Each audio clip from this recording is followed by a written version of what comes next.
I got my old 14 horsepower lawnmower Tecumseh torn apart here, and I'm gonna put rings in. I ordered rings, but inadvertently I should have checked before I ordered. I didn't tear it down at that point, so I assumed they were standard, and lo and behold, they were 10 thousandths over. So now they're supposed to come in tomorrow. Anyway, while I'm waiting, I'm gonna retouch up these valves a little bit. I already did it once, but I don't know if I got them good enough or not. I don't want to have to do it all again. So what we're going to do here is, of course, use some valve grinding compound, and put just a little dab on here, right in here. Not much, not too much. There, about like that, about like that. That's enough. Now, and here's my oil. Put a little oil on the valve stems here. Get on there, and then put this in here like that. That is, if I can get it in there. There you go. Now, I know there's going to be a lot of new mechanics going to say you shouldn't do this, but I've done this before, and if you use care and a little finesse, you ain't going to hurt nothing. You go slow, moving back and forth, slowly. You can reverse it if you want to, but just not put much pressure in it.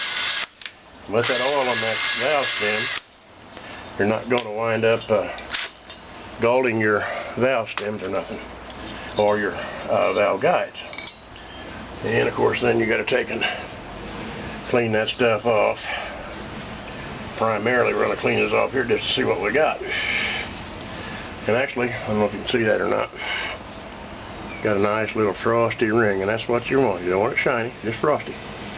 All right, now that one is pretty good. Wipe everything off, and we'll lay that aside here, and all I gotta do is figure out where I put the other one at.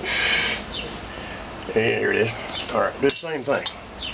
You want to put your oil on the stem because you don't want to gall it. All right, put a little of this on here, and that oil don't want to hurt a thing if it gets on that valve grinding compound. You don't need a lot of this, just a little bit, and everything. So that's that.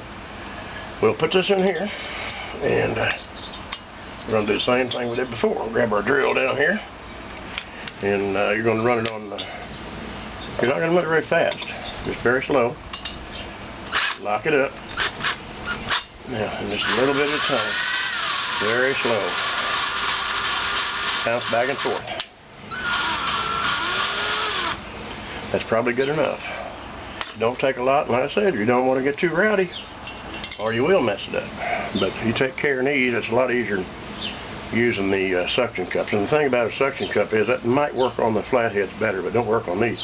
Well, it'll work on these, but you know, keep on putting the suction cup on, taking it off, on and off, on and off. It's a real pain. If you can do this, you're better off. Okay, we got to clean out this. Like I said, do not leave any of that valve grinding compound in there, because it'll continue to grind whatever it gets on, and you'll just have a worse mess than you had to start with.